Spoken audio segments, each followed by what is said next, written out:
Good morning. Morning, Sal.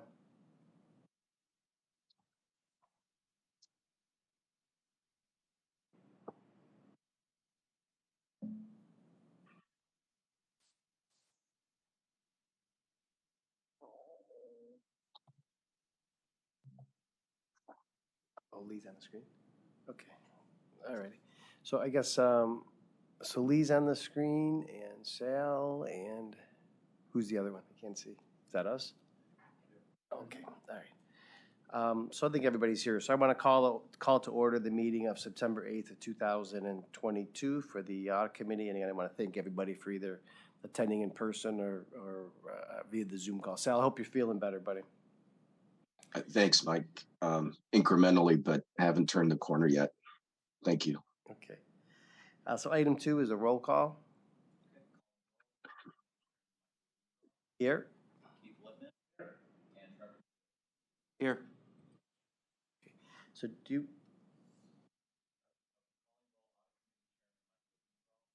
Here. Here. So do we recognize audit committee members who are attending via Zoom in the minutes, even though they can't vote? Can't even recognize their attendance. Right. They're like any other member of the they can't vote or count towards the board. You can recognize them. Press the button. I think it'd be appropriate to recognize their presence, but they're not, Their attendance is not counted. towards a quorum, correct? Or they can't vote. They're And marked they can't as vote. absent. They're marked as absent in the minutes. But I think their remote participation should be noted. I'll note that. Thanks. So item 3, the public comment. Nobody from the public is here, but anybody want to talk about anything, Monica, that was brought to your attention? I've not received anything. Okay. So item 4 is the approval of the minutes. So we actually have 2 meeting minutes that we have to approve. One for the June 9, 2022, which was our normal quarterly meeting. So we need a motion and a second. So moved. So I'll second. Trevor seconds it. So all in favor of approving the minutes for the June 9th meeting, say aye. Aye. Aye. Okay. And we also had a special meeting on August 4th of 2022, so we need a motion to approve those minutes. I wasn't at the meeting, so I don't know whether my seconding is appropriate or not. So I'll second it. So all in favor of approving the minutes from the August 4th, 2022 meeting, say aye. Aye. Aye. Okay. So I'm going to move the executive session to the end of the agenda, so that will impact a couple of other items as we go through the agenda. So item 6, old business, or the follow-up items from the second quarter meeting. I'll turn that over to Monica.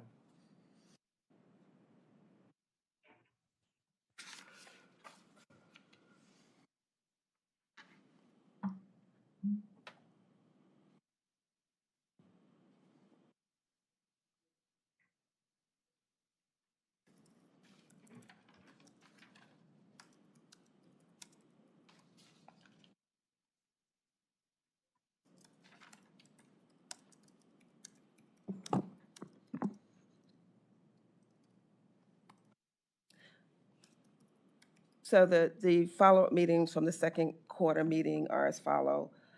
There was a follow-up item for bank reconciliation. That item will be addressed by agenda item 6B.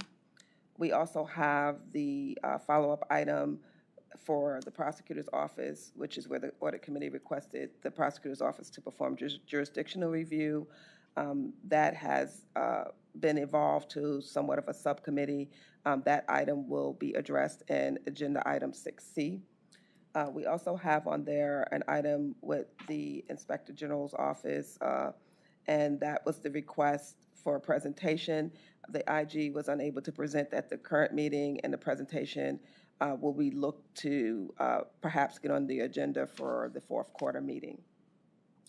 Additionally, we had an item for the committee to readdress recommended revision to Cuyahoga County Charter related to unrestricted access to records. That's agenda item 6E on the current agenda. We also have the review of the OIG Loan Development Update Report by DIA as a follow-up inquiry made at the COIT presentation. This goes back a while, but I have spoke with the new Inspector General, and she has asked that they have additional time to review, and she's not going to reissue the report, but she is going to probably make some revisions. She's still kind of deciding on what they're going to do with that report. So it's not ready for us to do that review at this time.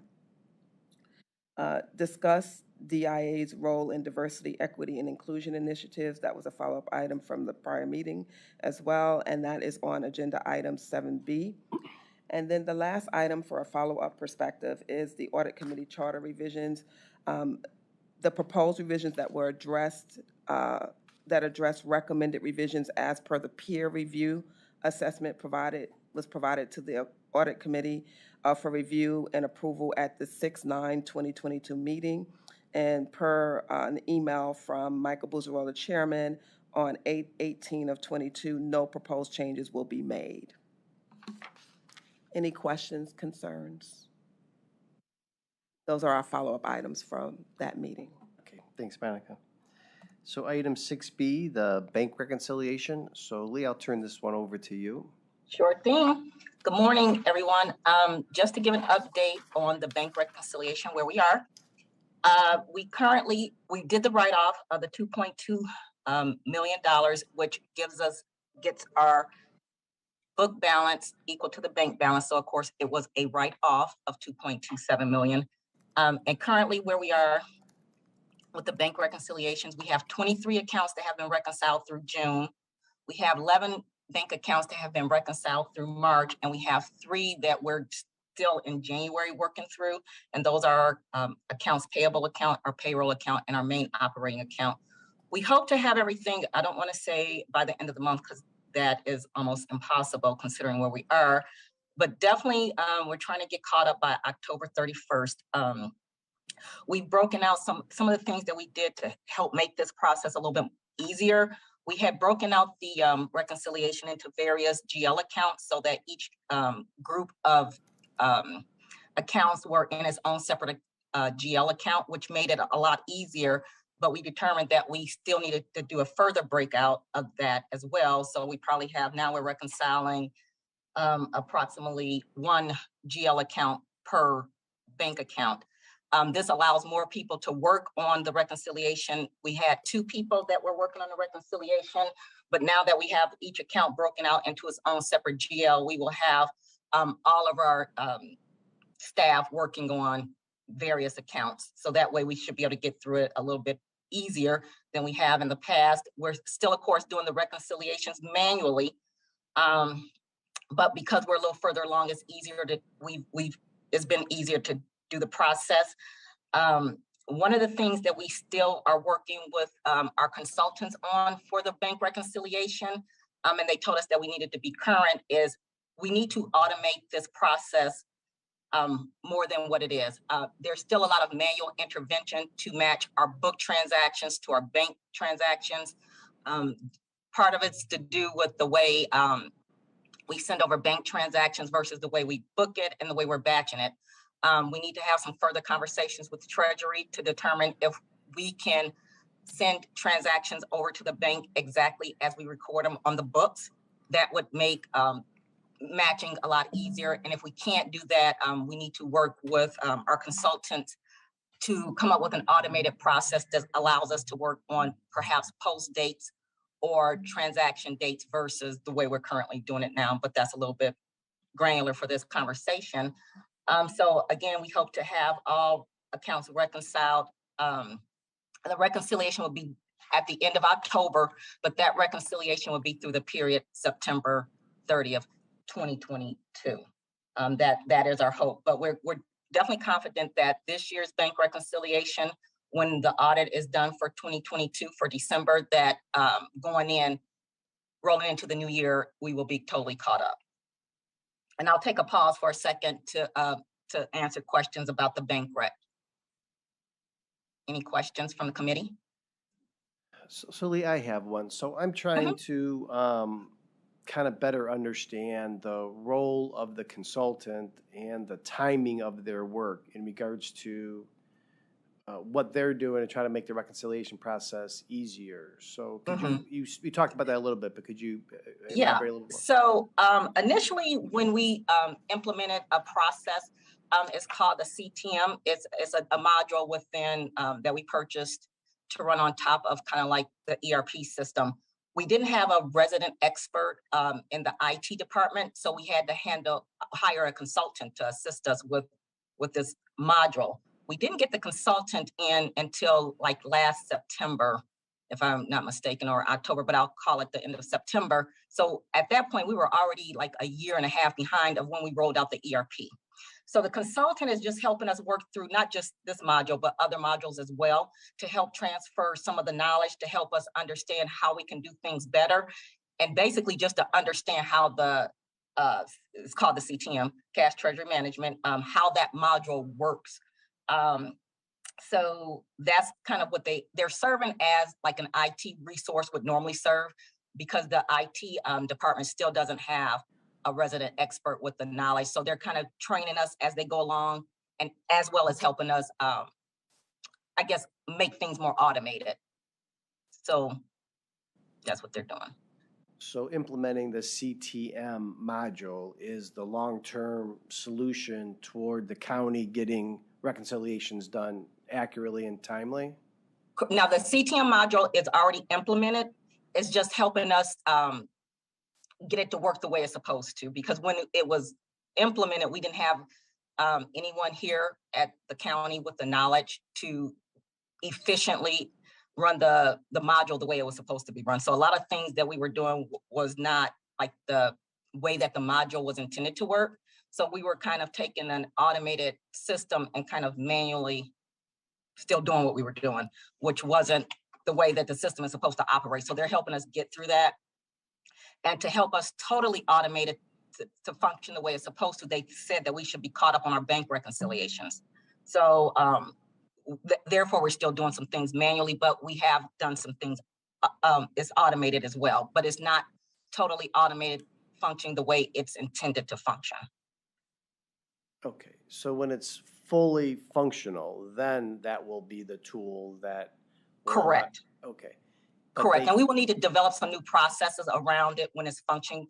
We've developed processes and wrote procedures for the way we're doing it now, which is I guess I would call it a hybrid, and that's not the way it's supposed to work. So once it's fully automated, we will have some procedures developed, and I don't know if you guys wanted to review those, but I'm sure you would want to. We did ask the auditors next year that we hope to have some procedures, and we wanted them to review our procedures for the manual, for the bank reconciliation that we're doing. Okay, so for the, I'm just trying to get timing a little bit. So for to ensure that the CTM module is implemented appropriately, if that's the right terminology, Correct. the consultants won't get started with that until the end of October?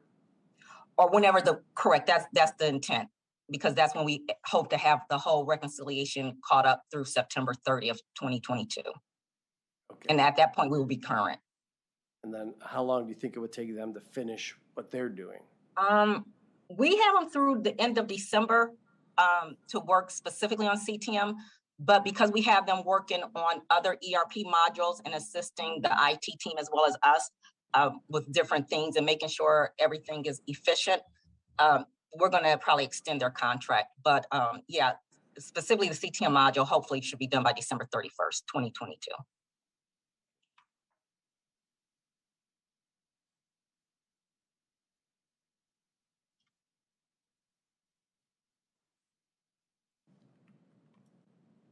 Okay, any other questions for Lee on the bank reconciliation? Just one thing, Lee, not a question. Sure. Thanks for all the work and finally getting it written off and moving forward. Thank you.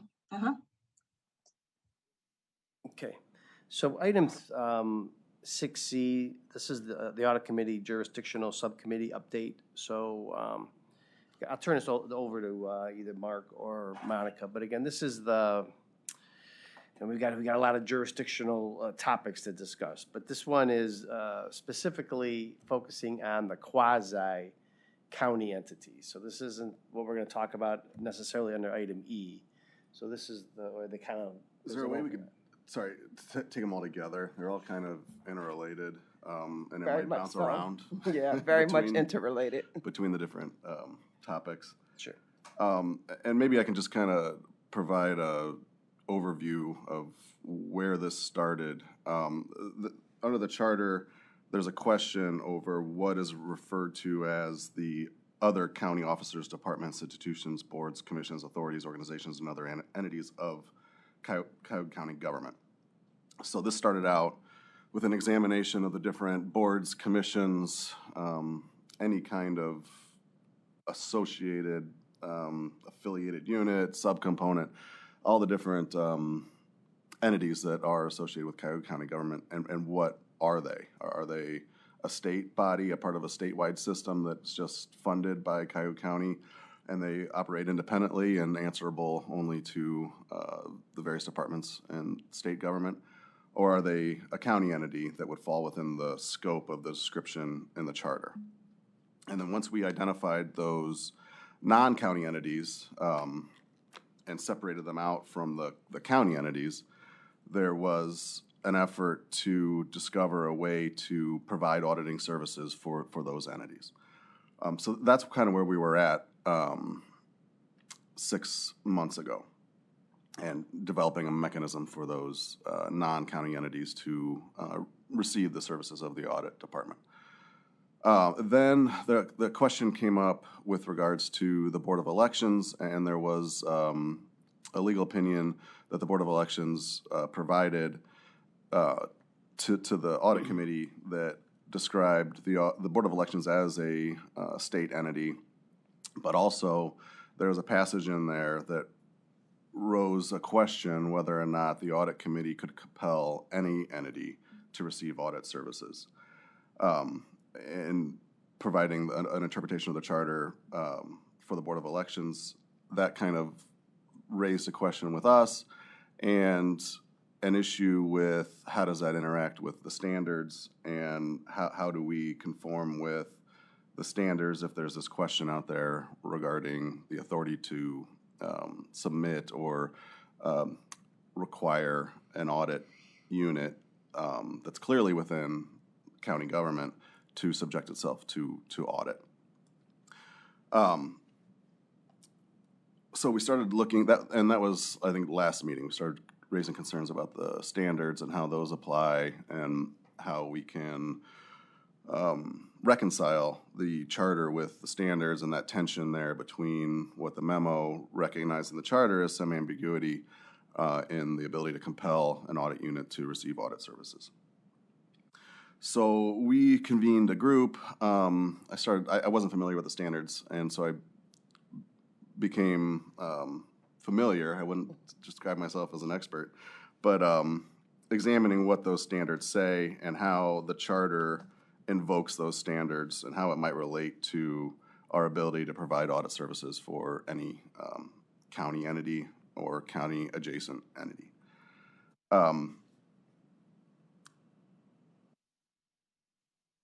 Those standards they're referenced in the charter as providing, in 1104, it discusses the authority of the Department of Internal Auditing. So there's some confusion between audit committee and audit department. This provision talks about audit department and provides that the audit department shall guide the internal audit process through the employment of various standards and authorities, and one of them is the International Institute of Internal Auditors. Auditors. Thank you. as one of the available resources to guide the process for internal auditing. And in those standards, they describe a need for independence of the internal audit entity. So there was some concern whether the inability to compel an audit unit to receive audit services might present an impediment to interference, that the internal audit department might skew its opinions or, and Monica might be able to address the concerns a little bit better, but the lack of ability to compel an entity might interfere with your objective ability to deliver audit services out of concern that a subsequent entity would not invite you or acquiesce to receiving audit services.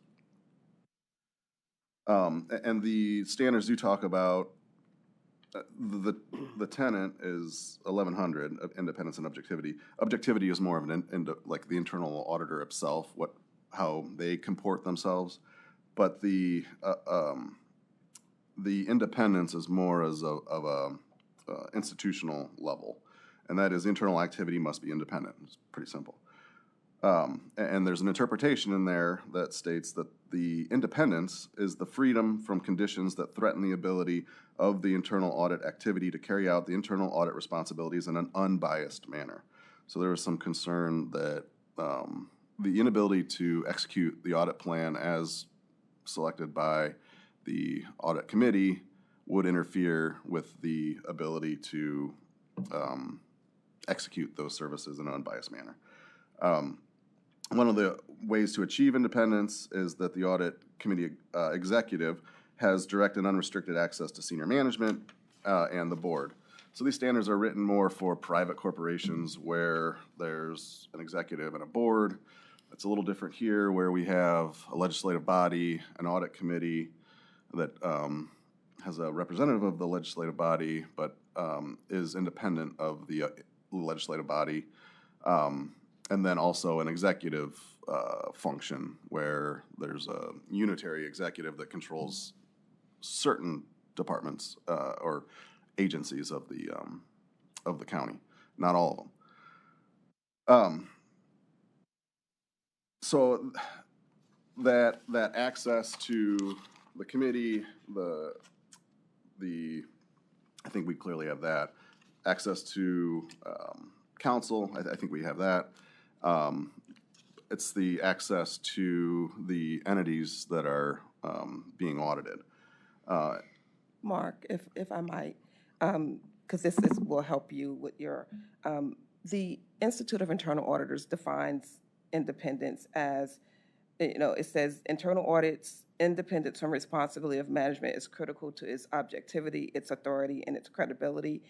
Independence is established through accountability to the governing body, unferreted access to people, resources, and data needed to complete its work, and freedom from bias or interference in the planning and delivery of audit services. What are you reading from? So that is, the document that I sent to you from the IA about the 3 lines of defense. Here, they actually have the independence, and it's really it gets to all the tentacles. So independence is not just one specific thing when it comes to the IIA. It's these 3 things that they say, and the accountability to governing body, that has to do with the structure. And typically that's where most organizations have their problems at. So they address that specifically in the standards as to the reporting relationship. But then there's also the unferreted access to people, resources, and data needed to complete its work. If that is not, if that is somehow hampered, that they consider that an impairment to independence. And then it's the freedom from bias or interference in the planning and delivery of audit services. And that is the last leg in which you were referencing about the interference with us not being able to audit entities or compel entities to be audited. So those are the 3 areas of independence that are of concern, from the IA's perspective, and I know you were looking at those. Right, and I think interference is a separate, I'm looking at the specific standards itself, not an article, and there is a separate tenet or standard that applies to interference separate from independence. And interference applies only to assurance services. So there might be a question whether the charter itself contemplates the audit committee only performing consulting services as opposed to assurance services. So I think there is that ambiguity with respect to interference. I'm sorry, doesn't the charter start out by saying the audit committee shall provide internal auditing? Isn't that actually the It language? says shall provide internal auditing services. In my understanding of internal auditing services, there's two components. One is assurance services and one is consulting services. Charter we're referring to, is the county charter? The county charter, the founding government. Correct. Yeah, there is, we do have an audit charter, which the standards require. But unfortunately, they have the same title. I would think of I think the audit committee's charter is more like bylaws, so I try to reference them as bylaws and the county charter as charter. But the standards call the audit committee charter a charter. So Is the executive order that Mr. Budish put in place still in place? yes. Yes. So I don't think there's any concern. I mean, as long as that remains in place, as far as the executive agency departments, there's no concern that the audit committee will have free and unfettered access to management in the executive side. That is not written in the charter, and that's open for interpretation in the charter. So I think there's concern that if the executive changes his mind, where does that leave us as far as the ability to provide audit services for the executive on a voluntary basis? So continuing with the standards, they do contemplate a situation like this. I mean, they are written for broad and diverse and many different types of entities. And in there, this is in the preamble to the standards introduction. It says that if internal auditors or the internal audit activity is prohibited by law or regulation from conformance with standards, certain parts of the standards, conformance with all other parts of the standards, and appropriate disclosures are needed. So I think my recommendation would just be to proceed with performing internal audit services in accordance with the audit plan. If you run into any resistance or I don't want to say interference, but impediments to delivering those services, a disclosure and reporting that to the audit committee for appropriate action would be the way to go, to conform with both the charter and the standards. So in essence, continue what we've been. Yes. Try to work it out on the engagement level. The standards do talk about when there are threats to independence or threats to or interference, threats of interference, the appropriate remedy is threats to independence must be managed at the individual auditor engagement, functional, and organizational levels. So I don't know if if this can be managed at the engagement level. I think that's the way to go, and just proceed until we hit a brick wall and deal with that brick wall on a brick wall by brick wall basis. And Mark, I mean, I just, from my involvement, I think, with the audit committee, I'm just trying to think of when, if at any time there was ever a threat of independence. I mean, I personally haven't seen it. I know there's been some jurisdictional questions in terms of Board of Elections and the PRC, which I think we might discuss at some point, but I think I've told anyone that would listen. I mean, I'm struggling with this one a little bit because I haven't seen an issue yet of the lack of access to information or anything like that. So, I mean, I, of course, would be comfortable moving forward with continuing as is and see how things go because it's worked for 11 and a half years. So what will that cause, Monica, if we just continued along the same path? Well, there are a couple of different issues as I see it from my professional experience. One is you are actually correct, Trevor, that we had not, but we currently do. We do have an entity which is on the agenda later that is underneath the jurisdictional authority of the audit committee who has said that they are not wanting to participate in the audit that was scheduled for them. So that issue has come to play this current day.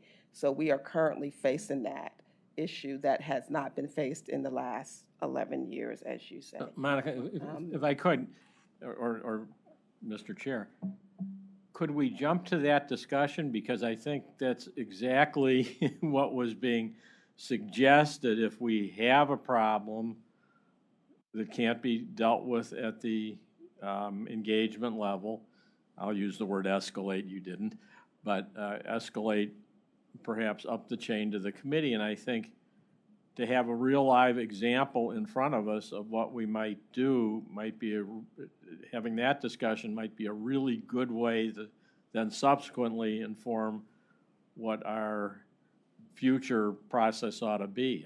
And it just seems to me backwards to come up with a future process and then go back down into the weeds. I'd rather do it the weeds first. Okay. Is that taking us out of? Yeah, I mean, so if we want to jump around the agenda a little bit, the one thing that I'd asked Monica to do was, when we're discussing this, is to explain again to the committee the scope of that engagement and potentially how the document from the PRC impacts your ability to get through the scope of that particular engagement. Okay, so as it relates to, let me pull that up, I have the information.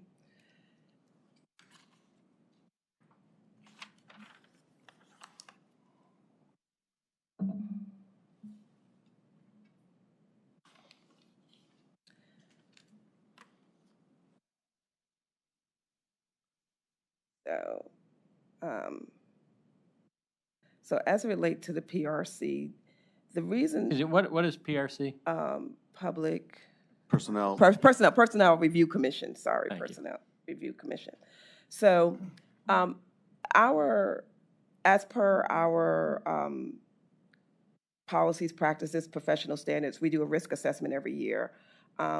This risk assessment identified certain areas in the HR arena, not specifically with PRC, that came up as high risk and are on the audit plan. However, the PRC provides support to these HR areas in that they develop and administer testing of candidates. They screen candidates to determine the eligibility to test. They develop and maintain the listing of eligible candidates. They do a periodic review and assessment of employee classifications. There's a determination of position classifications and classification status that they do, the classified versus non-classified. Management, they handle the management and resolution of employee grievances for classified employees. They also monitor compliance with various laws such as ethics, FSLA, and Ohio Civil Service. So the support that they provide touches two areas in which we're auditing. That is the employee hiring and retention assessment, as well as the HR compliance to for federal and state regulations. So those are two audits. If we are unable to gain their cooperation to look at those areas from an audit perspective, then that would present a scope limitation, and we will not be able to opine on those areas I just told you about, which are significant to the process for those two areas. So, you know, ineffectively, we can do our work, but it'd be severely limited, particularly as it relates to compliance. They do a lot on the compliance side. Now, we were able to go and look at some of their external reports and make some questions. So we're still working with the PRC to try to, you know, as Mark has suggested, we're still trying to proceed on. We've sent them, you know, quite a few questions to see if they will respond to those. But, so far, when we've asked for information, we've gotten a pushback of we're not participating in the audit.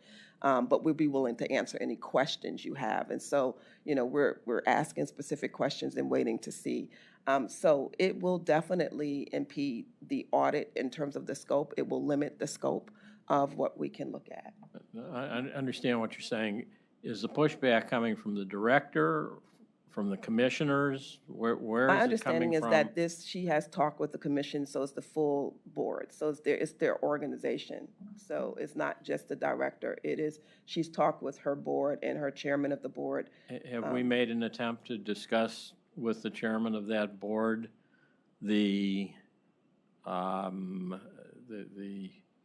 conundrum that is being created? And I've not talked directly to the chairman, but I have talked, we've had quite a few very in-depth conversations with the director. She understands our position. However, their position, as she has explained it to me, is that they do not, because members of this committee are appointed by the executive, they don't view their acquiescing to an audit to be in the best well-being of their independence from the executive office. So they look at us as not independent because the members of this committee are appointed by the executive. And she's well aware. I've explained to her that, this is an appropriate governance structure. The members are confirmed by the council. would they consider our subcontracting the audit to an independent CPA firm as an option? We have not had that discussion, but that is something that we could definitely talk about. I mean, I'm just going to say, my own bias is the more that somebody says to me, no, you can't, particularly if it doesn't make sense, the more I want to push, because the suggestion, well, I'll leave it at that. And my recommendation would be to deal with this at the highest levels, that deal with the commissioners, not the director, with all due respect, and try to achieve some pressure. I clearly don't want to say, what are you hiding? But this sounds like just obstructionism for no benefit. Certainly, and that gets us back to the concern from the Institute of Internal Auditors, because they have weighed in on this. They are aware of this concern, and they,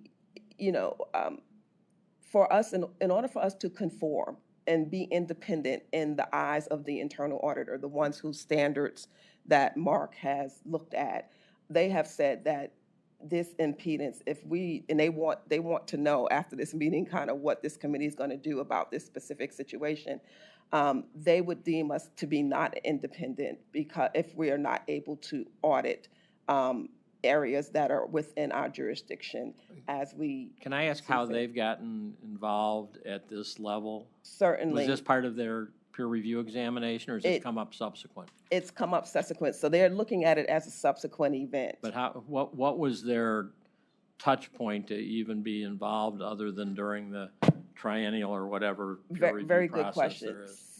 So when Mark was taking a look at the standards, he had some technical questions in terms of understanding the standards that, quite honestly, were best talked about with someone who had that level of expertise and was given the badge of certification by the Institute of Internal Auditors, which is our peer reviewers. So I set up a meeting with a peer reviewer for Mark to discuss the standards and his questions relative, so he could get a better understanding in which to convey to you. During that discussion, this issue came up that we have that the letter from the prosecutor's office, as well as this specific issue. And from them, this is clearly, they said, definitely an issue. It would present a subsequent event, and they would actually be changing their, depending on what we try to do to resolve this issue, they would change their generally conforms that they issued on our last peer review to something other than generally conforms. You know, I live in a, my day job is in a slightly different world of auditing in accordance with another set of standards and different types of peer reviewers. It is, and I've been through many peer reviews. It is highly unusual in my world, which would be, you know, the American Institute of Certified Public Accountants and entities associated with that body, for a peer reviewer to be able, once a report has been issued, to revise a report. Now, there are situations where subsequent events come up that are so significant, and I mean, I've dealt with this in the private world. A subsequent event has to be hugely significant for an auditor to consider withdrawing their original opinion and changing it. What I think I've heard so far is Trevor referred to 11 plus years of not hearing about these problems. We have one which I would consider is not fully, I'm going to use litigated with a small l, yet through processes that we may have. I find it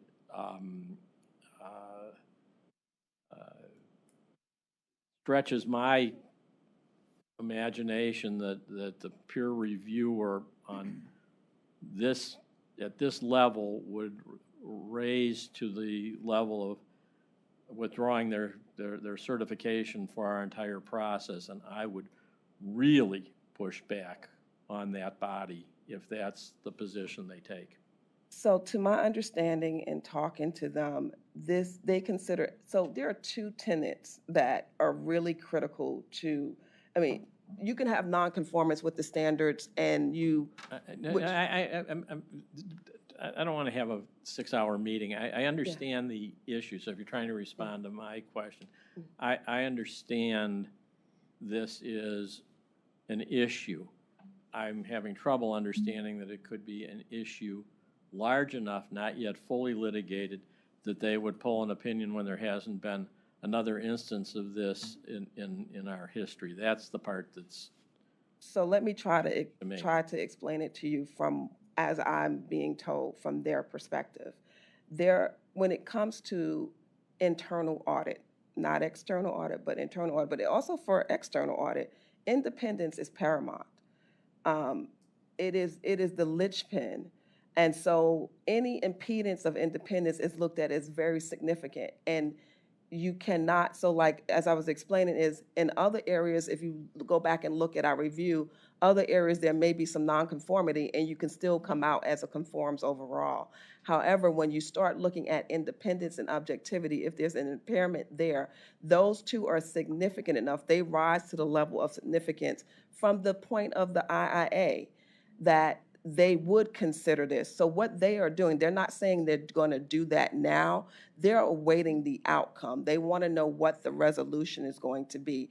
They are looking to see, you know, if we truly have an independence impairment, and if there is truly an independence impairment, then they will, this is a significant event to them enough for them to revise it. So that is the significance of this to the Institute of Internal Auditors, their quality assurance. And this is the body of governance. This is not, you know, someone that, this is the people down in Florida. I understand who they are. Yeah. And they wouldn't be the first regulator or quasi-regulator to stretch their limits of authority. And I haven't studied this, Mark has, but I think our a next step would be our having lawyerly discussions with that group about what their limits of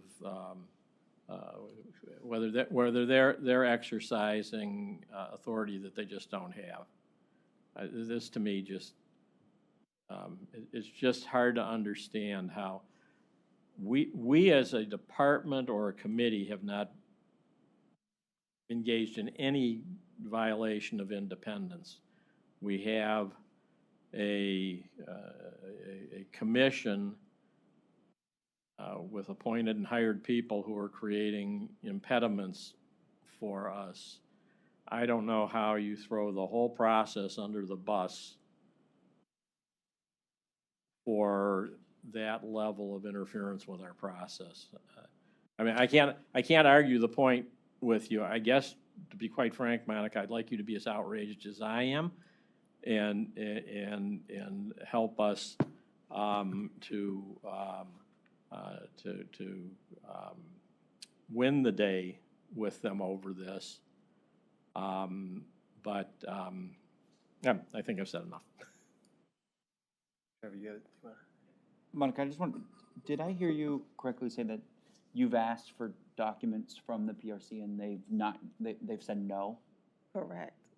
Are they public records that you're asking for? Yes, and we can get them in that route, but, you know, we would rather, you know, have cooperation to, you know, to go that route. But yeah, we can, they are public documents, we can do it. But to be clear, right, you said you can't complete the audit because they're not giving you documents, but we can get those documents. Yeah, it probably will delay the audit. We can get it. Hopefully, you know, we can request those documents. You know, to what level they'll push back, I don't know. But if they're public records, we can get the documents to complete the audit. Yes, we can. You're absolutely right. So I just go back to not seeing the issue in terms of the independence, because there's no question about the independence of you and this committee and others, and if they're public records, I mean, they have to give the documents, so I'm just not seeing the issue. So let me kind of try to wrap this up a little bit for purposes of time. So this whole issue, and there's, you know, kind of three separate issues here, and I want to just try to distinguish the three of them. So let me just stay on this issue with the recommended revision to the Cuyahoga County Charter, and just maybe I want to say a few words and then maybe figure out what would be the next steps on this one. This has been a little bit of a struggle for me because you know, it's an interpretation of the charter, but I guess and this is my opinion in regards to the charter. I mean, the charter says that there shall be an audit committee, right, or establishes an audit committee. The charter says that there shall be a Department of Internal Audit. The charter says that the Department of Internal Audit should abide by auditing standards, right? Generally, whether or not it says it or not, I think that's kind of how I would interpret the whole purpose of even having all that language in the charter itself, right? I don't want to get into the words, and I think that's becoming the challenge for me. So if there is the expectation that there is to be an audit committee, and we're to provide a particular function, which is to oversee the role of internal audit, and they're to provide a particular function.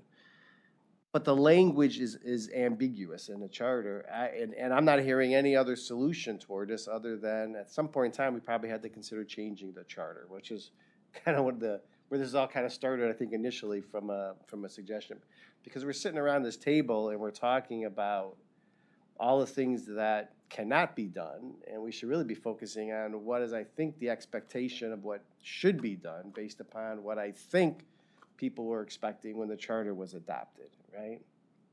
But we're struggling with words here, and I think that's where we're losing the value. And if we can't fix the words by legal opinions or, you know, rescinding legal opinions or anything along that line, I think the only potential solution at this point in time is a focus on changing the charter, right? I mean, I think it's clear.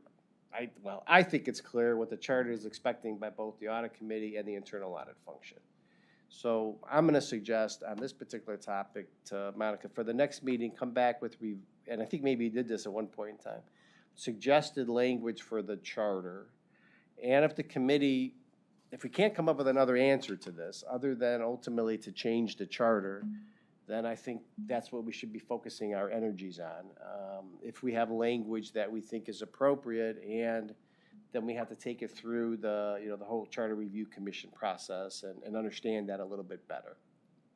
Because what we're doing right now is we're not solving the problem. We're just wordsmithing. So I completely agree with you as to the long-term solution, but I do have to emphasize long-term, that there's a process, and even if it goes smoothly, others in this room may know better than I do, but, it's probably measured in years, certainly not weeks or months. But I hear we have a clear current problem that the IIA is threatening to take an action which at least I consider to be inappropriate, and we need a solution for that. Short term, I That is really the get solution. I get. That will be a solution. They will accept that. You mean merely saying that That you- were this body to pass a motion that we've Yes. begun a process to consider Yes. the amending the charter. We don't have to get into what the language, any details. No. The fact that this committee will take action to try to get the authority that it's supposed to have would be enough, per my understanding, for them. And they understand that it would be a process. But so long as that is happening, they are fine with that. And, with that, that is my understanding. Mike, Mike, I'm good with what you suggested. And the only change I would suggest is that instead of asking Monica to rewrite the charter provision, I would suspect that Mark and the legal team probably already have, based on writing an opinion, already know what kind of words need to be changed. And maybe it might be best to have Mark make those modifications and bring it back to us to consider. Or maybe do it jointly, just. Yes, Sal, if you would, there actually is, to prevent this from happening in jurisdictions, there is templative language that has been used and litigated to some extent, I'll say, by the Association of Local Government Auditors. So we can definitely provide that, has provided that in the past. And we will, definitely work with Mark to make sure that it meets whatever legal requirements there is for the county, for Ohio. But there is already templative language for charters for county government, because these issues have come up before and have been resolved successfully with that template. We go that route and it goes to the voters say they vote it down. Will we never pass an independent peer review then? Ever? I'm not sure about that. That would be a question for the IIA, because at that point, this committee would have done all it could do, right, to do that. I mean, there are some other options. I mean, one of the options that Mark had brought up previously maybe is looking at doing codification versus changing the charter. I don't know if that's still something that can be looked at as an alternative, where, we do what the Inspector General's office and the PRC have done. They've codified their authority and have carved it out in the code for the county so that it's legal, but it's not the charter. So, Mark, if you want to speak to that. Yeah, I mean, that was an option that I was suggesting, but the more I think about it, the ordinances can't conflict with the charter, and without definitively saying the charter empowers the committee to do what the ordinances are spelling out, I think we'd have to dive into what the charter says and develop a full-blown opinion on what the charter authorizes. Yeah, Mark, I think you're right, because I think for the Inspector General ones and the PRC, I would say we strengthen the existing language in the charter. I would be worried about a potential conflict that would be satisfactory solution to this. I mean, if it wasn't for that discussion, right, then I think we could probably do it through an ordinance, but I would be worried about it potentially conflicting with the existing language. Right. And I do think we could draft a proposed charter amendment that would allow us to potentially codify further clarification, right? And that's exactly what we did with those two agencies. So that, I think we should have that in the back of our minds if the issue goes to the voters. I agree. Okay, so to try to wrap this up again, should we be passing some type of a motion, a formal? You don't need to pass for the IIA. I have talked with them and have told them that you are meeting to discuss this and that I would inform them of the action that you're taking. If your goal and you're saying the action that you're directing is that we try to get this resolved through the methods in which you've said, I think that would be adequate for them, and they will wait to see what happens. Okay, and then they're okay waiting 5, 6, whatever many years it is to the next charter? I don't know about 5 or 6 years, but I think that's the best we, at this point. because I think we can, it doesn't have to be 5 or 6 years. My understanding is you can do that. So there's no way to change the charter until 2027? There's two different ways. One, of course, by referendum, a petition, but that would require a ton of work. The other one would be council putting an item on, takes 8 votes, but I mean, typically council waits for the Charter Review Commission. I'm going to suggest that we go on record with a motion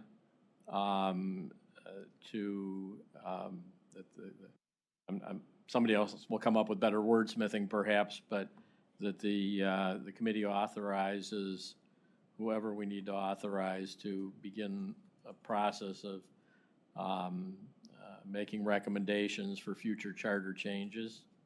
I'd make it as ambiguous as possible, not dates, not expressions of timing, just an expression of our interest in seeing that process begin, period. And then we submit that to the IIAA without discussion. My personal feeling is the more conversation that takes place, the more issues arise. I recommend clearly that that communication be in writing. And then we see what happens. Ideally, this goes away until the next time they come in for a peer review. Correct. Keith, I would just maybe add to the end of that to further define independence. No, Just- fine. yeah, Yeah. just- No, just for the I intent, wasn't but- trying to do the wordsmithing. I was Unless trying Mark has. Well, the charter does mention independence, and the charter says that the independence of this body is established through its membership, that the citizen members and council representative and non-voting officials from the executive department establish independence. That might not be enough for the IIA, but the charter did contemplate independence for the committee. Should be, I mean, it's good enough, it should be good enough for the IIA as far as that. So the IIA looks at the independence and knows, when it comes in and it does its review, the items that it looks at for independence are those 3 items that I mentioned earlier. And they look at it in many different forms and ways to ensure that there is independence, access to books and records and people, the right to compel an audit, as well as the organizational structure, that we are free from any oppressive judgment that may limit us. So those are the 3 areas in which they always look at, and organizations can meet that in many different ways. And so when they come in, they do tailor that to look to see where you have it at. When they came in for us, they looked at the charter and they read the charter the way the rest of us read the charter, particularly along with all of the other things that was presented to them. And they were like, okay, we're good, you're independent. However, subsequent event of that letter from the prosecutor's office has kind of thrown that off for them. So do we want to formally pass a motion as Keith indicated? Okay, Sal is normally, oh, he can't do that. I'm sorry, he's normally so good at wordsmithing. Well, I don't think anything prevents Sal from making a comment or a suggestion, and if one of us, if it resonates with one of us, we'll make it as a motion. So. Okay, Mark says that's okay. Sal, I'm putting you on a spot. Are you able to do what you do so well normally? give us some language here that we can use? I'll give it a whirl. Just before I do that, so we have the letter from the prosecutor's office that clearly explains to us what departments are under the audit jurisdiction. And we have a list of those that aren't. And then we also have an executive order that broadens that. So I don't know what the remaining pool is of those entities that we don't have authority over, but I think the IIA needs to look at if we have ability to audit 90% of the county, I would think that should be able to maintain our conformity designation. I don't know what the percentage is, folks, but I'm just saying, we've got a list that we can definitely audit. We've got the executive order in place. There's no intention to remove it. And that's no different than if council approves something independently. The executive order can take it away. The council can also take it away. Theoretically, the voters could take it away through a charter amendment, much more difficult. But it's in place. The executive order is in place. The authority over the others is in place. We clearly have a majority of the county that we can audit, and we have the ability to get the information we need. Well, that's anyway. so I'm sorry, that's the issue. The issue is that what we all thought, but then we have this additional opinion from the prosecutor's office that kind of mitigates what you're initially thinking. So, I don't know, go ahead. Yeah, I think the concern of the IIA is the lack of ability to enforce or compel auditable units to submit to internal audit services. They may do so voluntarily, but there is no enforcement mechanism or any express language in the charter that subjects the auditable units to receive those audit services from the commission, the committee that it offers. That is correct. That is their concern. And that was in that that's in that paragraph of the legal opinion for the Board of Elections, Sal. So that's why don't you take a shot at doing the motion? I move that the committee direct the director to begin a process of considering what changes to the Cuyahoga County Charter are required to be made to be in compliance with the independence standards of the IIA. Now, period. Now I'm going to ask a question. I added independence. I might not have, Trevor, had you not reminded me of that. Is there any, does that restrict us, or should we just leave the word independence out and say we're going to start a process to see if we can't get the charter to align with what the IIA requires? Is that? My opinion, I would recommend we include the word independence because I've worked with 2 charter review commissions so far, and I think the moment we keep it wide open, everyone's going to have all right, I'm fine with that. To everything, and we're trying to solve an independence problem, and I don't want to start talking about we add more I mean, like, it's just, I've seen it I go put down that a road. in what I said, so I'm certainly happy for anybody else to help wordsmith it, but that's the sense of what makes sense to me. That sounded pretty good. Would you like to read it back, Tom, please? You typed it. Yeah, don't ask me to repeat it. The committee motions to approve, the committee direct the internal audit director to pursue an amendment to the charter that meets compliance standards by IIA for independence? No, I didn't say to pursue. What I said is begin a process to consider amending the charter. Options for us to consider. I'm trying to be. I'm trying to be very careful not to put hard requirements in here that we don't have the ability or probably the authority to be accountable to. So Okay, approve the committee begin There a are wiggle process to words. consider amending the charter that meets compliance standards by IA for independence. Read the whole thing, Sure. I'm sorry.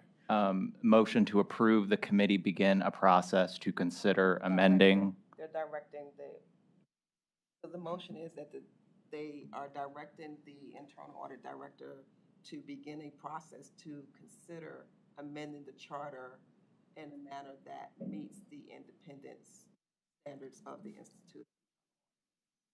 Perfect. I so move. All in favor of approving the motion as recommended, say aye. Aye. Aye. Okay. So, so that checks off C and E. I still do want to come back to the PRC issue as we talk about that. Just one thing on that. Are we okay communicating that to the IIA? And I think that'll. What Keith said, provide this resolution, our minutes, that you guys, that they have done this, and just see what they do. And leave it at that, or do you want that hard pushback that? No, I mean, I would, based on what I've heard from the director of their expectation, I would just give them, here's the motion passed by the committee today. See you in 3 years. Okay, thank you. That was a smart ass guy. So, thanks, everybody. So back onto the agenda. So external peer, the external audit post meeting, the external post audit meeting. So we just want to have it reflected in the minutes that we met with Clark Schaefer and Hackett on September 1st. So somewhere in those documents, we do have the responsibility of overseeing the external audit. So I just want to make it clear in the minutes that we've actually fulfilled that responsibilities. So I thought Clark Schaefer did a great job on the PowerPoint presentation because they not only provided a kind of a summary of their actual audit, but one thing that we haven't done before is actually just kind of get an overall sense of the financial position of the county. So I thought the PowerPoint presentation was great. So I also would like to have it reflected in the minutes, the significant improvement in the timeliness of the audit. So this year we had the post audit in September. I think the last couple of years that had been in January, or January maybe even later in the following year. So big improvement from Lee and Mike and their team, as well as the number of comments, both in the report themselves as well as in the management letter. So much improved. Still some improvement to go, I think, in the timeliness. It would be great to get done by June 30th, but the improvement in the timeliness and the number of comments was great this year. So any other comments from anybody else? Sal, any comments on that? No, thanks. Okay. We'll push off the director evaluation to the end of the meeting. Excuse me, Mr. Chairman, you did want to mention at that point about the. Oh, yeah. I'm sorry, yeah, thank you. So we do want to try to schedule the pre-audit meeting. So at the post-audit meeting, we discussed whether or not we wanted to do it before the change of county executive or after the change of county executive. So I think the idea here is to come to a decision and then give Monica, the directions of how to go back to try to schedule it. So generally, we know people want to schedule this meeting. I would like to schedule it during the current executive. And, there's going to be a transition period where the executive elected will have staff that is actually our county employees. So if it's after the election and in between, we could potentially even invite someone from the executive elect's office, just so they know what's coming too. So I would recommend sometime after the election, sometime before the new year. That's good. Are you good? Are you good? Okay. So sometime after November or something? So typically we schedule this in the December timeframe, so same. Okay. So when is our next? December 8th is our next meeting. Well, we can do it with the auditors via Zoom. Correct. So would we rather do a separate meeting for that via Zoom with the auditors instead of trying to squeeze it into our agenda? Yeah, the December 8th minute. Yeah, the December 8th is a pretty large meeting because you're doing the risk assessment and the audit plan and all that. Okay.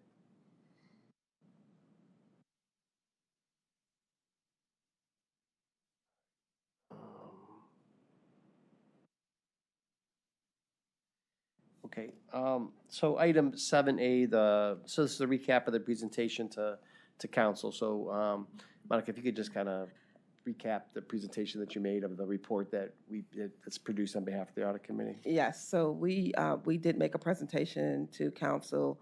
The presentation went really well. Trevor, of course, as always, is there as part of the council staff. But we did not have any follow-up items. They did ask questions, and they had some good insight for us for future things. Nothing really, it was more kind of pie in the sky sort of things. But one of the takeaways was the chairman, council member Sweeney, has asked to have an individual meeting with me to get an understanding of internal audit. So we've scheduled that for him and for I and Josh to meet with him. That is, I think, next week sometime we're going to be meeting with him. And so we will do that. And I think also Councilmember Schramm asked for, at some point in time, a meeting, and I've reached out to him to see if we can have that meeting. But really was very supportive, very complimentary of the efforts of the internal audit department as well as the committee, and was very thankful for the services that we provide. So it was a good meeting, good presentation. Okay, great. Any questions for Monica on that item? Okay, so item 7B, so the DIA role in diversity, equity, and inclusion. So this was listed on our last audit committee meeting, and an audit committee member wanted to get a better sense of what the actual role was for internal audit, kind of what they're going to be doing, number of hours, that kind of information. So if Monica can share that, that'd be great. So pretty much our role for DIA's role in diversity, equity, inclusion is going to be kind of in 4 tenets.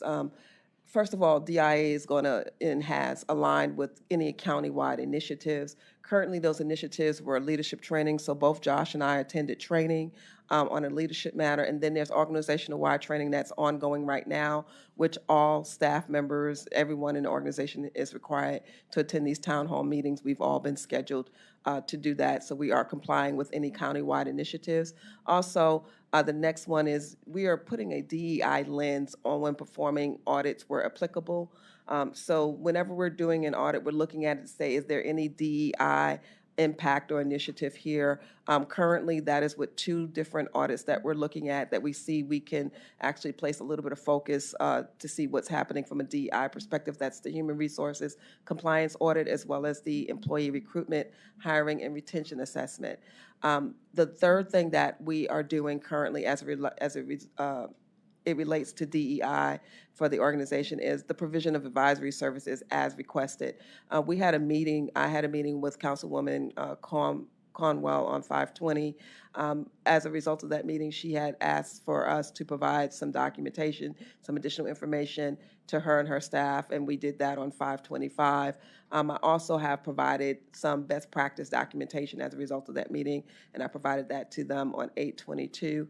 And then one on my to-do list still, it was just something that I said that I would help and assist with to the extent that she needed it, is recommendation of resources to provide services in support of non-procurement related DEI strategy.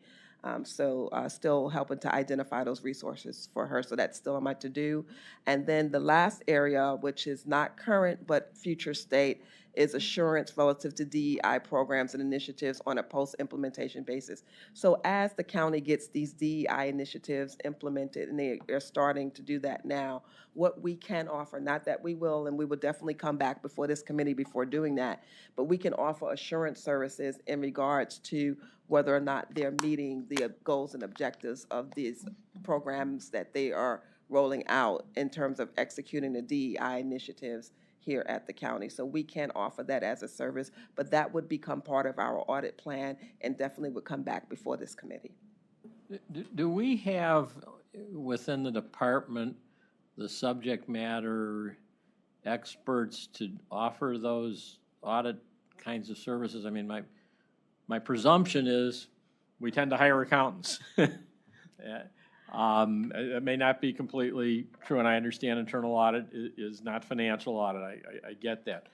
But there is a lot of evolving law and regulation, very fast moving. And I'm just, I'm supportive of what you've suggested. I just wonder whether we need to talk about resources to accomplish it. So in terms of what we're currently doing, those first 3 bullet points definitely have the assistance and the technical expertise. And I must say, our department, we have great resources. We have an attorney on staff. We have people with expertise. I mean, I myself have quite a bit of different expertise as a consultant in many different arenas. But when it comes to the assurance part of that, if there is a specific assurance area that I feel we don't have the technical expertise, I will do like we did with the IT, come back before this committee and say, we need the expertise. But if it's just simply, some of the best practice and seeing where they are with compliance and stuff, we definitely have the in-house expertise to do that. Great answer, thanks. Any other questions for Monica on item 8B? So 8C, the discussion on the remote work and travel policy, again, we'll defer that to the end of the agenda. 8D, the member reappointment. I know we keep talking about this one. So Keith's, and the county executive's not here today, but so his term is up, and I hope that the county considers reappointing Keith, whose participation has been wonderful and great and would be much appreciated moving forward on the committee. I don't know, is that enough pressure on you?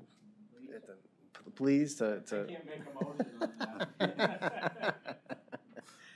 So again, the hope is that, I'm not sure what the county's process is about reappointments during the transition period, but I would hope that certainly encourage the county to consider Keith for reappointment and Keith to accept the reappointment if it's provided for you. Item 8E, the status of the current engagements. So Monica, if you want to give an update on that. And So Josh, you? Yeah, yeah, absolutely.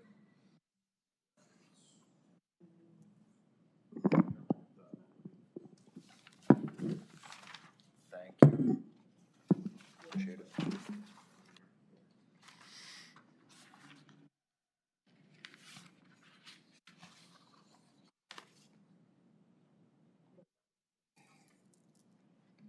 All right, so I'm guessing everybody can read the. Yeah, but magnified you also have it in your small folders. print. Yes, they are in your folders. still can't read it. All right, so as you're aware, the emergency communication systems and the senior and adult services contracting process, both those audits were released. They are in the middle of wrap-up quality control reviews, which will be done by year end. Let's see, the employee payroll review. Now, that one is, the report has been drafted. The exit conference has been scheduled, so that should be coming out to the committee very soon. However, obviously 8/26 is not, possible anymore. So I'm guessing at around 9/23, depending on when HR can meet with us to perform that exit conference. Moving forward, the HR hiring and retention assessment, as well as a few rows down, the HR compliance. We're pretty much doing those 2 audits in tandem. So a lot of the contacts are the same. So it's just a matter of hitting them up simultaneously. I think it's more efficient. Those are both moving forward. We're really close to being pretty much on field work at this point. The only thing is, we originally estimated 10/7. However, there was a lot of delay with human resources and getting in touch with them in the first place to kick off the audit. So it might be pushed down a little bit further from 10/7. There we go. The IT general controls review. We are in the middle of the RFP process. There's a pre-bid meeting that is scheduled for September 12th. The motor vehicle revenue and receivables. So that has started. We did have the entrance conference with them. It seems like it should be fairly straightforward. Right now, our focus, though, has been wrapping up that real property revenue and receivables, which is nearing completion. So the real property audit required looking over appraisal, real property, transfer and recording, and what am I missing? Treasury. So treasury is complete, real property is complete, appraisal is complete, transfer and recording, we had a couple snags that we were working through. But I believe we finished that up yesterday, so the last findings should be communicated to them very shortly. So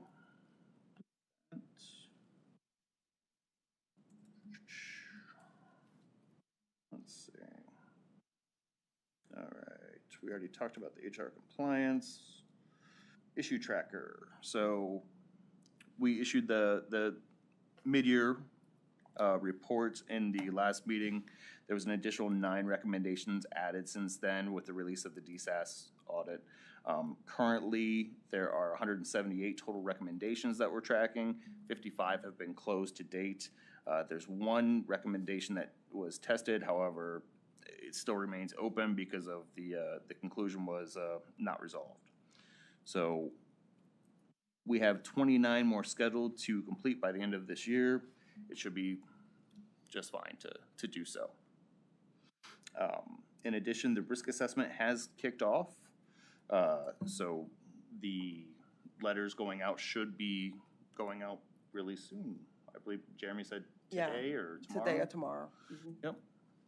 So those are the current projects that we're working on. So I would like to draw the committee's attention to an item of focus that's on the audit plan that will not get done this year, and that is the bank reconciliation. As Lee reported to you, their steady state won't be to the end of the year, so there's just no way we can do that work. So I'm asking that the audit committee approve that to be deferred to the next audit year. The only other one that's outstanding that we have not started would be facilities. We do plan to start that, and that was originally scheduled to be completed in the next year on the original plan. So those are the 2 that are left there.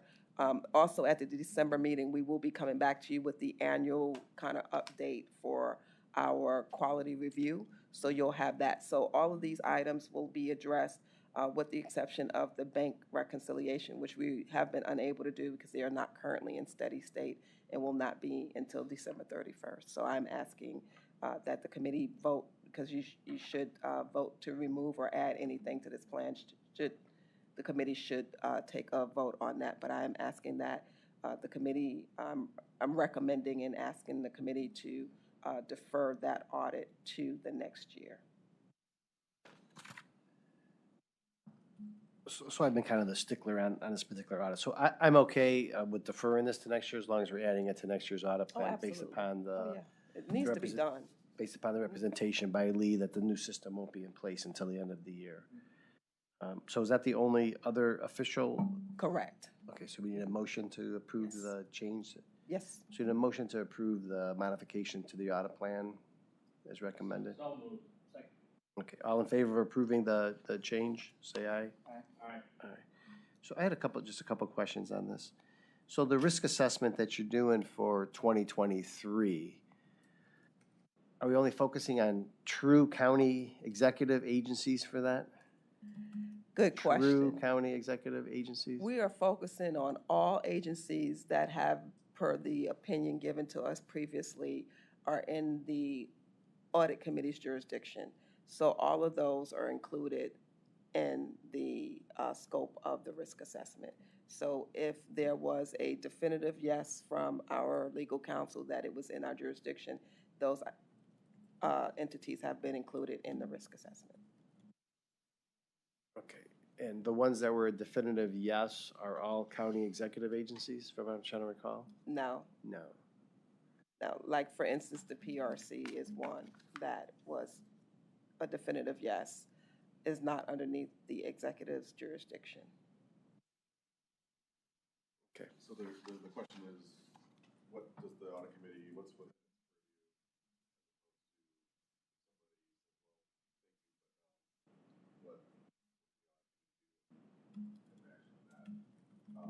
PRC is a county body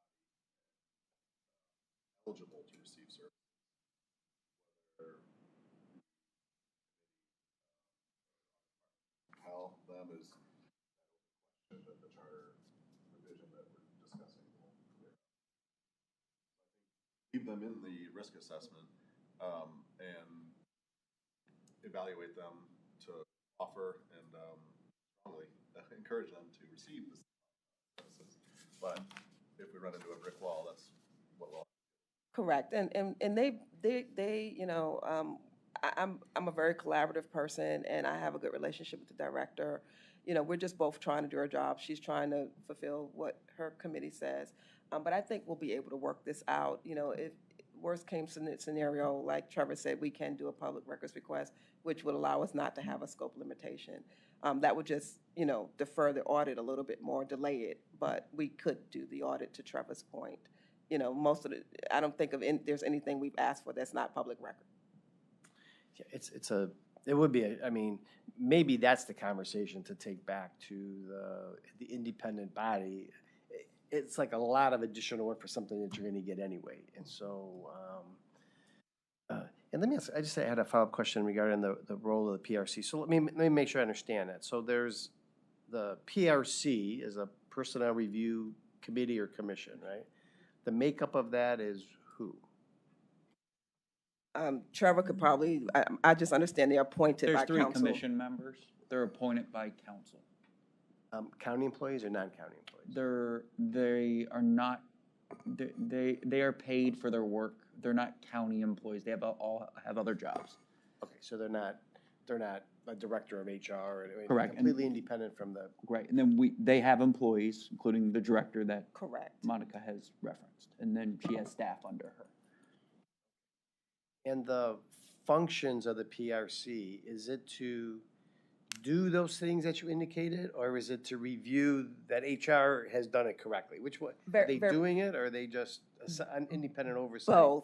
Both. So I provided to you kind of I thought, a very insightful article that talks about the different lines of defense. So they do both what we call transactional or operational, and they also do monitoring, which is, you know, the compliance work. So they have they're on both lines depending on the work that they do. So some of their work, actually, they are frontline where they're actually doing the work, and henceforth, they are performing the control. And then there's another line where they actually are providing insurance as to whether or not something is being done, like when they review the Inspector General's ethics, some of their ethics work, as per their codification. You know, their code says that there's certain work that they have to do in terms of that. So they do it in both areas. So some work is transactional and some is monitoring.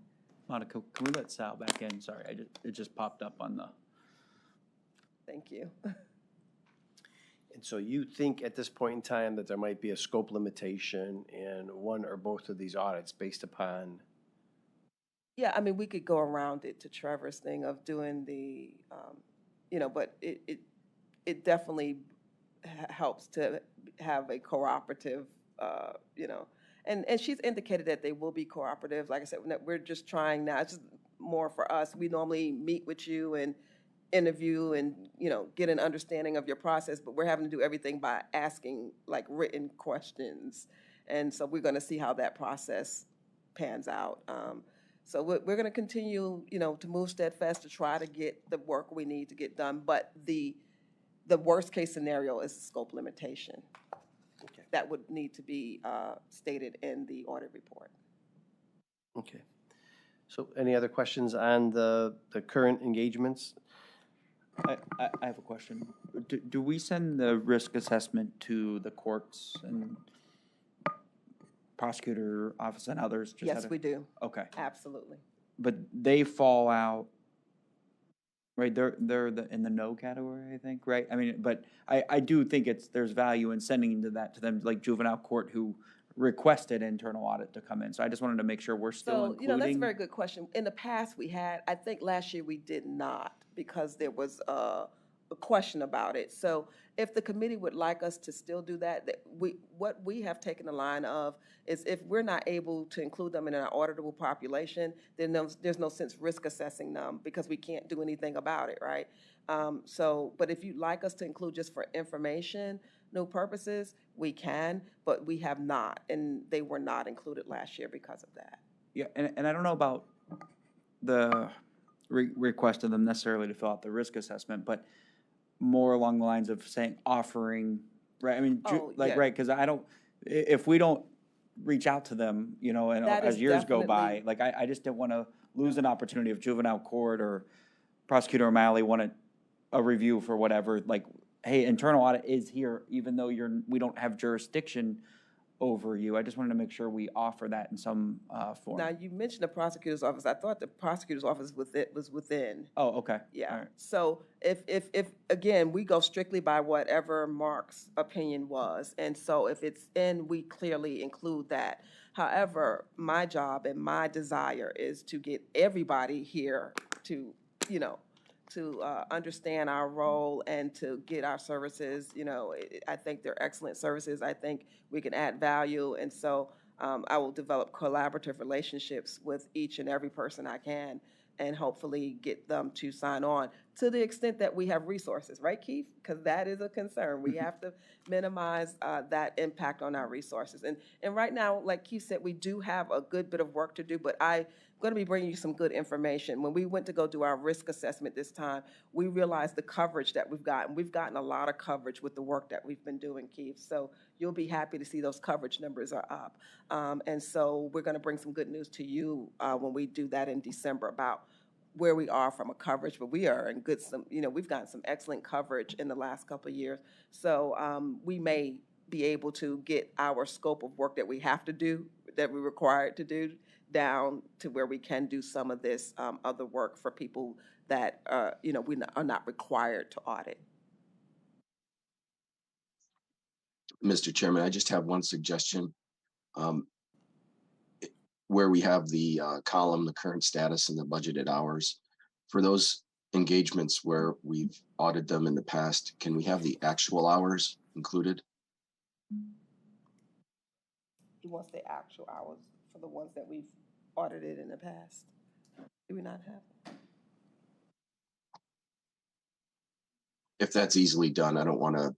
Okay, we'll definitely get whatever it is you need, Sal. We will make that adjustment. Thank you. Okay.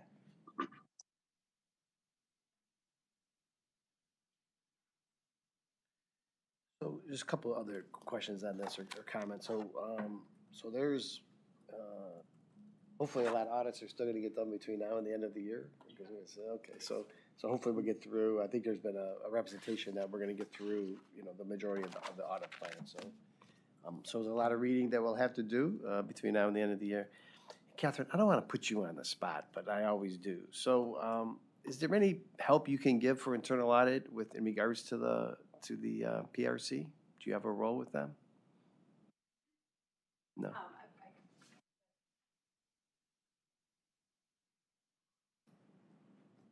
So with them not being an agency that falls under the executive, my role wouldn't be very helpful. I mean, I'm happy to assist with open records request process and do what I can, but with it falling outside of the executive, it's a little difficult. Okay. All right, thank you. Item 8F, the current and emerging risks. Yes, so the current emergent risks, I typically try to give this committee an idea of some things that are on the horizon. Currently, the things that is on the horizon is the GASB, and some of that was discussed in the meeting with the external auditors. In fact, just about all of it was discussed. But the most critical one right now, and I think Lee addressed it, Lee, if you want to go on record as addressing it again right now, is the lease and what the county is doing to comply. That is something that has to be done this year, and it is a heavy lift. So just want to make sure that the audit committee was aware and that they are adequately monitoring the county's compliance with GASB's. And then the one coming right behind it is the one relative to IT services and bringing those on your books, IT leases and services. So two very critical ones. There are some other minor ones, GASB 99, but I'm not sure how many of those would actually apply to the county. Lee, are you on? Sure. Okay. I am. I'm still right. here. Yeah. So for GASB 87, the leases, we have basically a list of all of our current capital and operating leases. We just want to confirm our list. We've had meetings. We're making sure that the only thing that we're working on now is not the actual recording, gathering the list, because we have that. We just need to make sure that we gather the actual leases themselves. That may be a little bit more challenging, just because we need that information to develop a proper amortization schedule. So that's where we are now, but we're trying to gather that information, have it all done, completed by October, so that we can start feeding that information to LGS.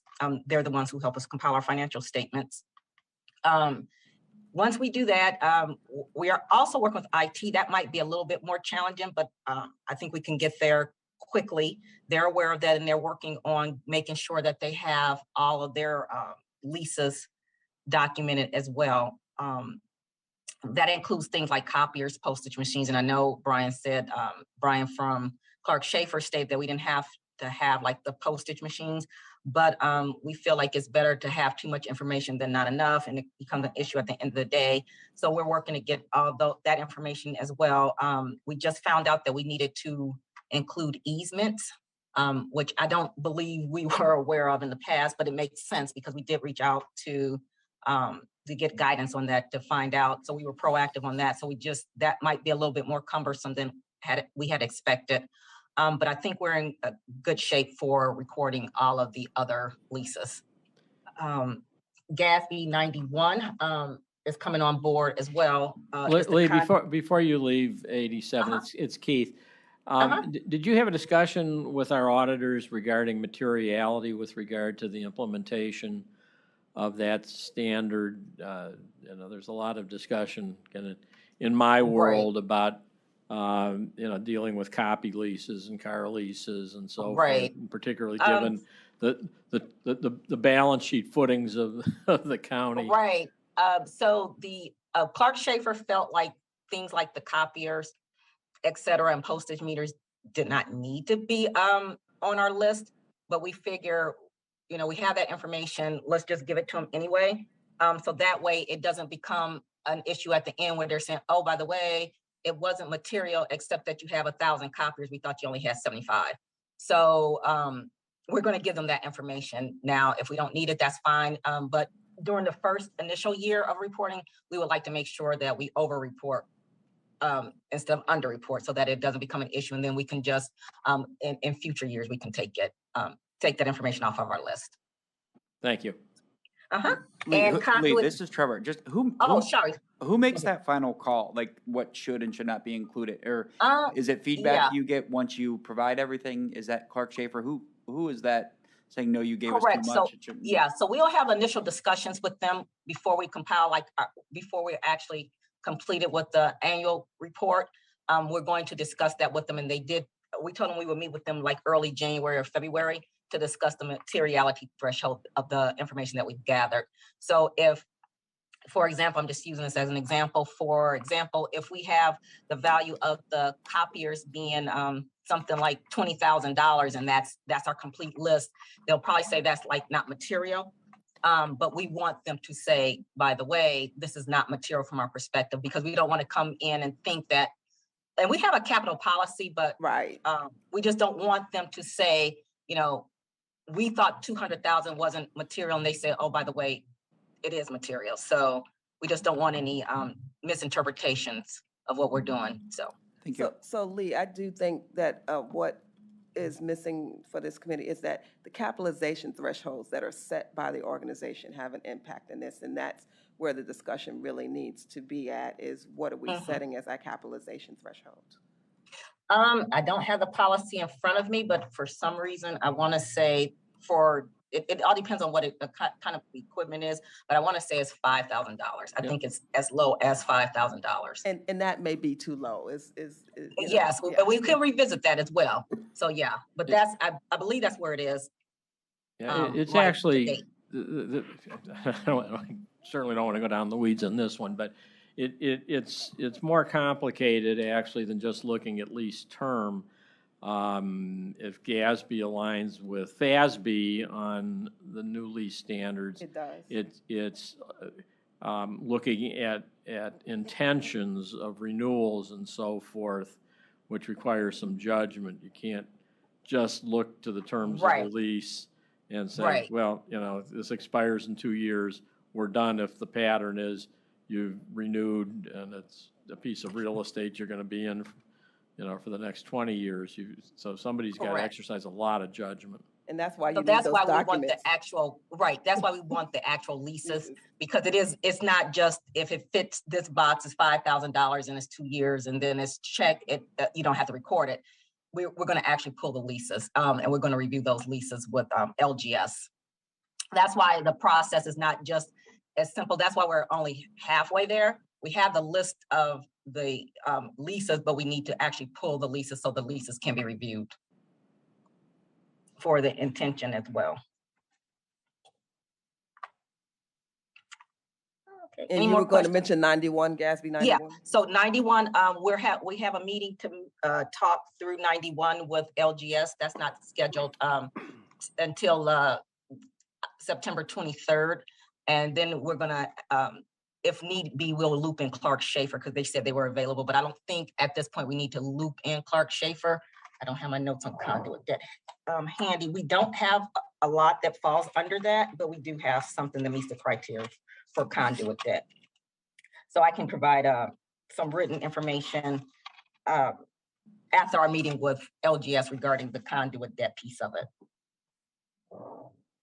And as Monica stated, 99, I'm not sure what impact that has on us, but we'll be meeting with Clark Schaefer to discuss that as well, to provide guidance if needed. And that's all that I have for the GASB changes or updates. Okay, any further questions to Lee on the emerging risks and the GASB compliance? Okay, thanks, Lee. Thank you. So I think we're through the agendas, other than the items that we may want to act on after we go into executive session. So I think I'm going to bounce back now to the executive session part of the agenda. So all meetings of the Cuyahoga County Audit Committee are open to the public under the Ohio Open Meetings Act. However, the committee may go into executive session during a meeting for specifically authorized purposes. During executive session, the committee confers outside of the hearing of the public, but may not make any decisions about any matters in executive session. All final decisions are made in public. So the committee will go into executive session this afternoon to discuss matters, morning, I'm sorry. Oh, yeah, morning. It's a rarity. This morning pertaining to a public employee compensation and employment. Is that appropriate? Yes. Okay. So is there a motion to go into executive session for purposes of discussing matters pertaining to a public employee and compensation? Employment? I'm sorry. So moved. Second. Okay, so we've had a motion, we've had a second, so I guess we need a roll call. Chairman Michael Abuzarol, Agree. Keith Libman, Yes. and Trevor McLear. Yes. Okay. Okay. So I'd like to go into executive session now. Yes.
Sal,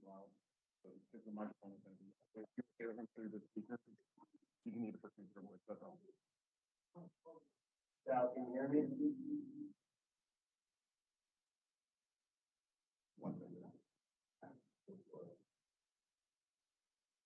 Hello, can you hear me?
them on?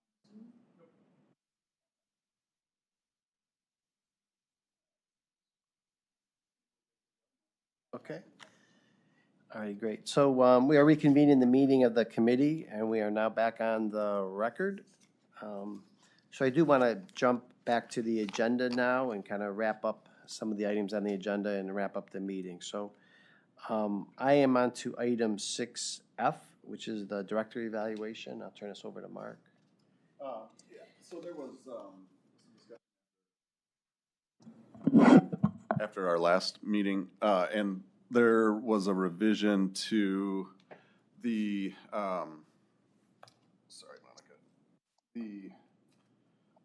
one of the scores, an upward revision under performance evaluation, and they just wanted to consider revising it accordingly. So, Mr. Chair, with that being said, I would move to amend the 2021 performance review of Monica Houston that was approved, I believe, last month to reflect the updated score. So all in favor of approving the revised evaluation for the director, say aye. Aye. Okay, great. So now I want to jump to item 7C, so the discussion on remote work and travel policy. And again, I'll turn this over to Mark, or maybe I'll turn over to Trevor first. Oh, we're doing remote work Yeah, we'll do remote work okay. last. So regarding remote work, we're going to request, I don't think we need to do it through official motion, but for Mark, if you can, please kind of finalize the draft from feedback that you're getting from the audit committee members and provide a draft to the director for feedback here. Hopefully you can get it to her today or tomorrow. And then for a December consideration at the December audit committee for feedback from Monica. And I think there are 4 criteria in there that particularly, Monica, we'd like you to review just to provide feedback before we do anything. But also ask if you can review that 4 criteria and include that when you submit the timesheets. You'll understand it when you see it. I think he's finalizing it just so that way.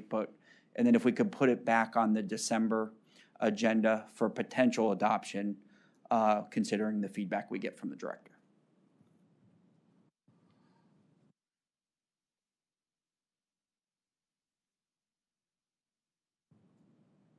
Mark, you don't need anything else from us, right? That just the comment is No, fine, right? Okay. I understand, and I'll proceed.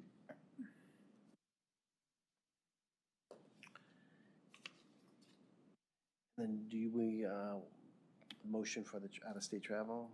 We do, and I believe Mark has a final copy of the proposed edit to that, so if we can just get that to, for the record. But I would move to incorporate the new out-of-state travel guidelines into the audit manual to include that the audit committee must approve prior approval to the internal audit staff before out-of-state travel. For work purposes, not for Disneyland trips or anything. So it's I think a simple amendment just requiring audit committee prior approval. So I move to incorporate that language. Second. So all in favor of approving the revised language for out-of-state travel, say aye. Aye. Okay. And you have one other item? I believe one other change to the audit manual for the work schedules. And Mark, I think it has the final version of that to be incorporated. And the audit committee has talked about this in the past, and I think it's reflected in the March 21st, 2021 minutes. But I move to memorialize that discussion of the audit committee from March 21st, 2021 regarding the work schedule / core hours for internal audit staff into the work section of the audit manual as written in what Mark just provided. So all in favor of approving the revision to the core hour language in the audit manual, say aye. Aye. Aye. Opposed? Okay, great. All right, so I think we're through all of the items on the agenda, other than the wrap-up. So, public comment, anybody unrelated, anybody from the public unrelated to any items on the agenda? I'm assuming not. So our next official meeting is Thursday, December 8th, between 9 and noon. I think in the interim, I think Monica's going to try to schedule the pre-audit meeting with Clark Schaefer, but our next official quarterly meeting is that date. So we need a motion to adjourn. Just one comment on that. I think just in terms of scheduling, I think whatever date works for everybody. And then obviously we won't know who the executive is elected. So once that happens, we can just notify them of the meeting. Like, I don't think we should wait till we know who it is, because that might be pushing it in terms of a schedule. So that makes sense. What was it?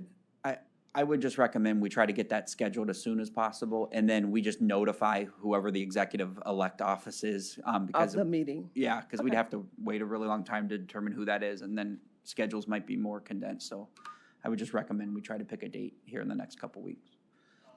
Can I ask, is it possible? Keith? I'm sorry. Is it possible to consider moving that December 8th date? I've got 3 different conflicts that either directly butt up against or directly conflict. I'll try to resolve. It's just going to be difficult to resolve them all.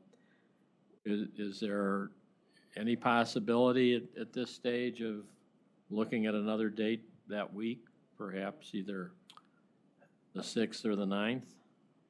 You want to just try and then, I mean, keep the 8th just in case. I mean, I hate to be a problem, but I've got, it's. What day should Monica try? Tuesday, the 6th would work fine, and Friday, the 9th would work fine that week. Trevor, is there a better day for you of those two? Yeah, Friday. I won't be able to do Tuesday, but Friday would definitely. I could do Wednesday too. But I'll do the straw poll that we typically take and see what's best for all committee members. And if the 8th is still the better day for everybody, I'll let you know.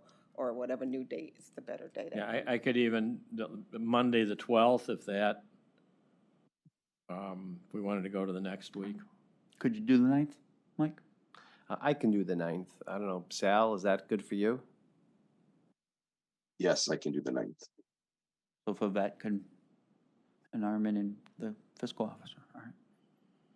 So you want to try the 9th. Can you also do the 12th, everybody? Yes. That's a little bit more complicated for me, but I probably could make it work. How about the 15th? I prefer the 12th. Yeah, I could do the 15th. But Trevor, you would prefer the 12th over the 15th? 9th or 12th, I guess, yeah. You want to shoot for those 2 dates? Will do. Okay. Kind of the sooner we get this on everybody's calendar, I think the better. I do have, if it would, I'll ask for permission. I have a question relative to what was provided as this, because it came up before, and I just want to make sure it's clear to me. So the work schedule of 6 a.m. to 6 p.m., there's to be no work outside of those schedules is what the audit committee is requesting and has voted on. Just want to be clear about that. So 6 a.m. to 6 p.m. That's correct. Okay. Well, is that what we're? I think to get the 40 hours, it needs to take place between 6 and 6. We're not saying you can't work outside of that as exchange, prior approval, but you're not limited to that as long as you're getting your 40 within that time period. That makes sense? It doesn't, but I won't take up the committee's time. But I just, on the record, I have a concern about clarification relative to this, because it came up before when I was not able to work those hours. It's like, well, we didn't mean for you. There were like things that needed to be done, and it was outside those hours. And I basically it was told to me that I should have responded or could have responded even though it wasn't within those parameters, that wasn't what the committee meant. So I just want to be very clear that, work hours are between 6 a.m. and 6 p.m. So I'll just take it offline. I don't quite fully understand what this means. So I just want to make sure that I'm trying to comply with the committee's wishes. So I need to understand a little bit better.